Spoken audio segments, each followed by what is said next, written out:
সবাইকে আমাদের নতুন একটি ব্লগে স্বাগত জানাচ্ছি। আজকে আমরা চলে এসেছি ময়মনসিংহ শহরের নতুন বাজারে অবস্থিত স্যাফরন রেস্টুরেন্টে। তো আমরা সেখানে গিয়েছিলাম রাত্র 9:30টার দিকে, আর সেখানে লাইটের পরিমাণটা একটু কম ছিল, যার কারণে ভিডিওতে একটু সমস্যা হয়েছিল আমাদের। তো আমরা এখন আপনাদের সুবিধার্থে মেনু কার্ডটা দেখিয়ে দিচ্ছি।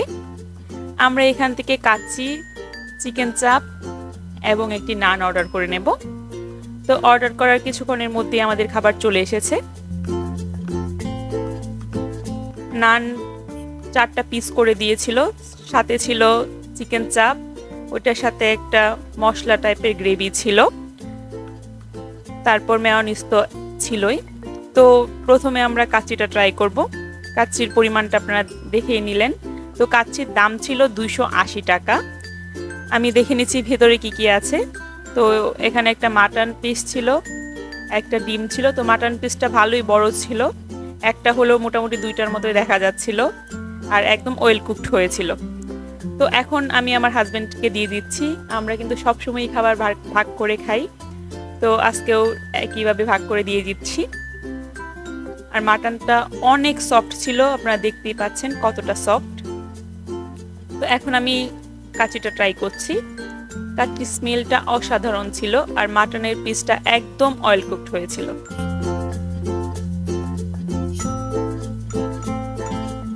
আর সাথে একটা ডিমও কিন্তু ছিল। তো কাচ্চিটা এভারেজে 10-এর মধ্যে আমরা 8 দিতে পারি। আর একদম গরম গরমেই কিন্তু ওরা সার্ভ করেছিল। তো মাংসর যে পিস ছিল ওইটা ইজিলি কিন্তু দুজনে আমরা ভাগ করে খেয়েছি। এক পিস বোঝা গেলেও কিন্তু দুইজন ইজিলি ভাগ করে খাওয়া যায়। তো যাই হোক, আমাদের কাচ্চি খাওয়া মোটামুটি কমপ্লিট, দেখতেই পাচ্ছেন আমরা একদম ফিনিশ করে ফেলেছি।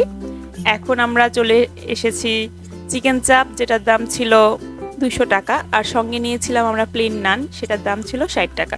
তো এখানে ওরা নানটা 4টা খণ্ড করে ভাগ করে দিয়েছিল, তাই ওইরকম ভাবে সাইজটা দেখানো সম্ভব হচ্ছে না।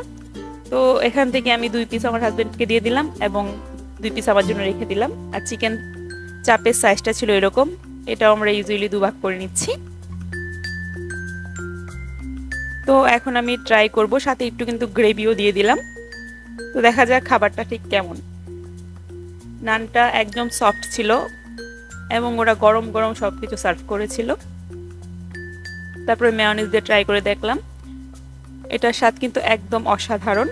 চিকেন চাপটা ভেতর থেকে অয়েল কুক হয়েছিল, আবার এটার সাথে যে গ্রেভিটা দিয়েছিল, গ্রেভিটার স্বাদও কিন্তু ভালো ছিল।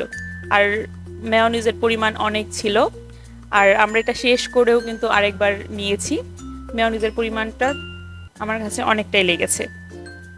আর সাথে গ্রেভিটা দিয়ে অবশ্যই আপনারা ট্রাই করে দেখতে পারেন, সাথে গ্রেভির স্বাদটাও কিন্তু অসাধারণ। তো এই রেস্টুরেন্টে হচ্ছে বাংলা যেই খাবারগুলো আছে এগুলো হচ্ছে ওরা নিচতলায় সার্ভ করে, আর দোতলায় হচ্ছে ইটালিয়ান এবং চাইনিজ যেই খাবারগুলো আছে ওইগুলো সার্ভ করে থাকে। তো এখন বাজে প্রায় 10:30টার মতো। তারপর রেস্টুরেন্টে মোটামুটি ভালোই ভিড় ছিল। আমাদের খাওয়া দাওয়া এখন কমপ্লিট। আর যেহেতু অনেক রাত্র হয়ে গেছে, সেই জন্য ওরা লাইটিংও কিছু অফ করে দিয়েছিল, তাই হচ্ছে আমাদের ভিডিওতে অল্প একটু প্রবলেম হয়েছে। তো যাই হোক, আমরা এখন বিল দিয়ে দিয়েছি। তো নেক্সট অন্য একদিন অন্য একটি ভিডিওতে আপনাদের সাথে আবার দেখা হবে। এতক্ষণ আমাদের সাথে থাকার জন্য আপনাদের ধন্যবাদ।